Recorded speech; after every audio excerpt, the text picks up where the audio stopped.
Stop scrolling, because what you're about to hear will blow your mind. A janitor's quiet, overlooked son walked into a boardroom full of billionaires and solved a $100 million corporate disaster in seconds. What happened next shocked not just the CEO, but the entire company and eventually the whole country. If you love unbelievable true-feeling stories that inspire and twist your soul, then hit subscribe right now because what comes next, you won't expect. The story begins inside the towering glass headquarters of Stratagem Dynamics, one of the most technologically advanced corporations in the United States, where executives in tailored suits rushed across polished floors without ever noticing the quiet woman pushing her cleaning cart each evening, a black single mother named Marion Brooks, who worked silently, efficiently, and invisibly, even though she carried a universe of love and intelligence inside her, especially for her 17-year-old son Elijah, a lanky, soft-spoken genius who devoured textbooks like snacks and solved complex equations on napkins while waiting for his mother to finish her night shifts. Elijah wasn't officially employed there, but sometimes Marion brought him along when she couldn't find someone to watch him, and he would sit quietly in a corner, sketching formulas or building code on his old cracked laptop, unaware that fate was patiently arranging the moment that would change everything.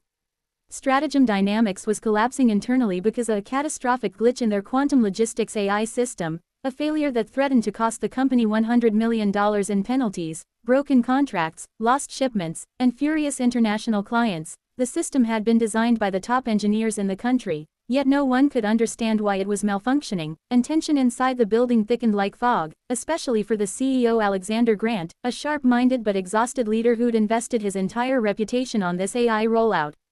On the day everything fell apart, alarms blared through the engineering floor, red warning lights flashing across digital dashboards filled with error streams, engineers shouting over one another as the quantum logistics interface collapsed line by line, and Alexander rushed down from the executive suite, tie loosened, sleeves rolled up, barking orders for immediate system shutdown while outside investors demanded answers every 30 seconds. It was chaos, the kind that crushes companies forever.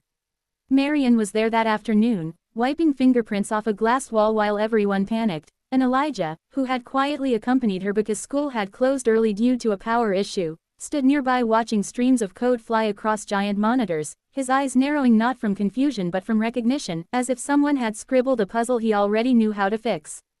When one desperate engineer shouted that they couldn't trace the recursive corruption inside the algorithm, Elijah stepped closer, cautiously, respectfully, then murmured almost to himself, "The predictive loops are cannibalizing the old data models, someone inverted the priority weights." The nearest engineer froze, turned, and snapped, "Kid, please step back, this is a restricted," but before he could finish, the system screens glitched again, and an entire freight network shut down across Europe. Alexander, overhearing the commotion, snapped toward the boy with irritation boiling in his chest, but then he saw the code on the monitors, saw Elijah staring at it with strangely calm intensity, and something inside him paused, because the boy didn't look lost or frightened, he looked analytical. "You understand what you're looking at?"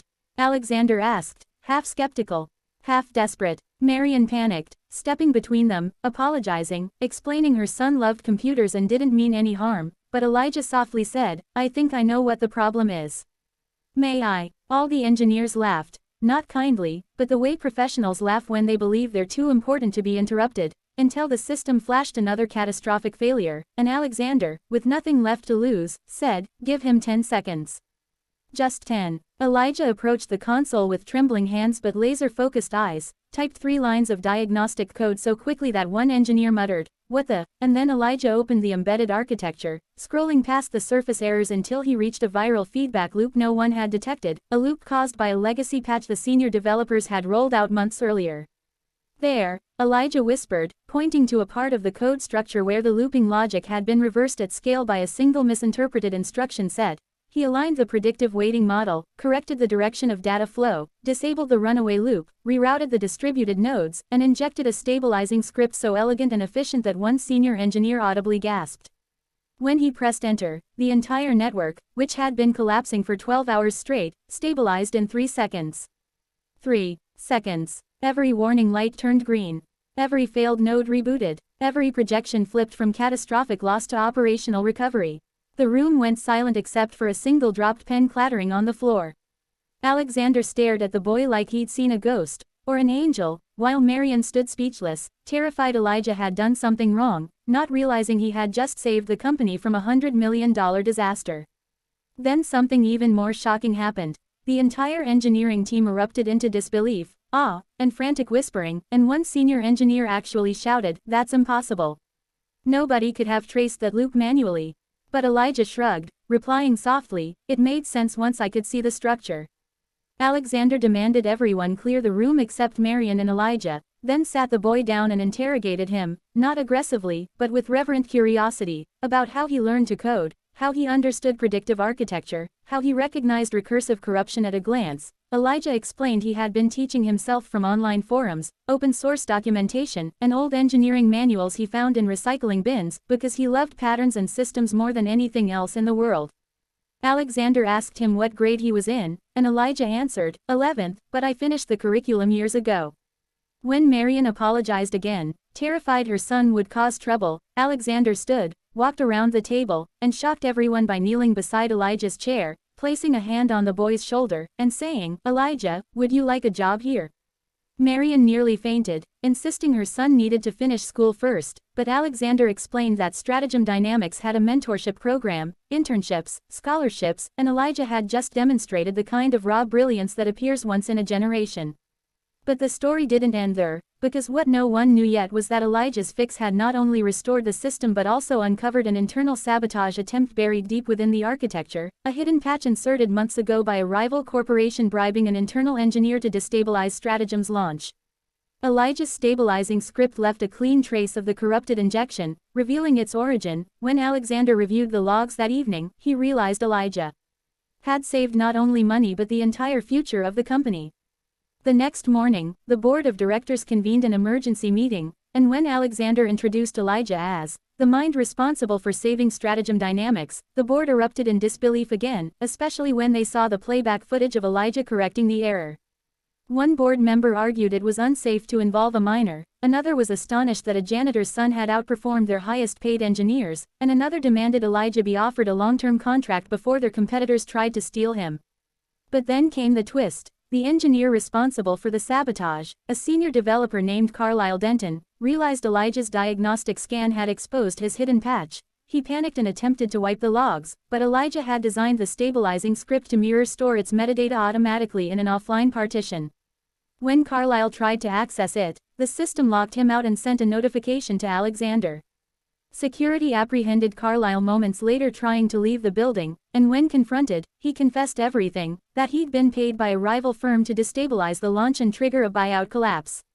The board was stunned, Alexander furious, and Elijah unknowingly had saved Stratagem from a hostile takeover worth billions. After Carlisle was removed, Alexander brought Marian and Elijah to the executive floor, where he made a public announcement.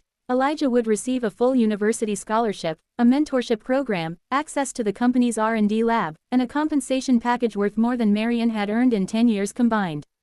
But the story twisted again. When news leaked that a janitor's teen son had solved a $100 million corporate crisis in seconds, the media exploded, reporters camping outside Stratagem's building, tech investors trying to contact Elijah, universities offering full rides, and rival corporations scrambling to find out how this unheard-of prodigy had slipped through every institutional crack. Marian was overwhelmed, terrified the world would devour her son, but Elijah remained humble, saying all he wanted was a quiet place to think.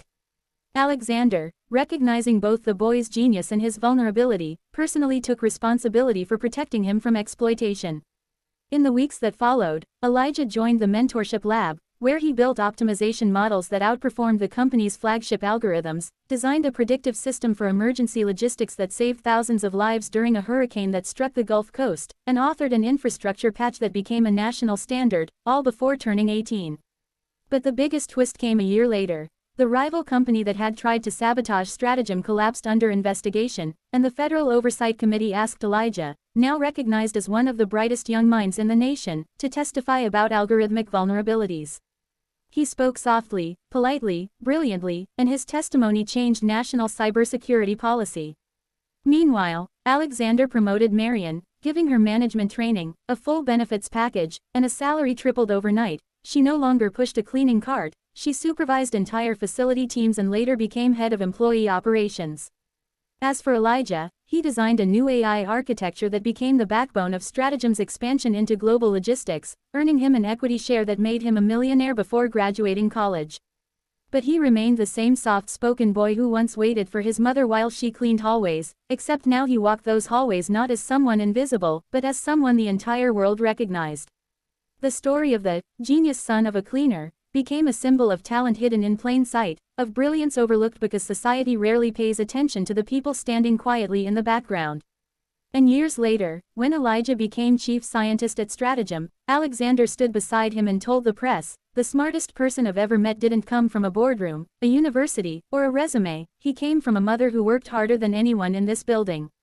Genius can come from anywhere. Greatness can come from anyone. And Elijah, smiling with the same gentle sincerity he'd always carried, simply said, "My mom believed in me when no one else did." That was enough. And the world listened.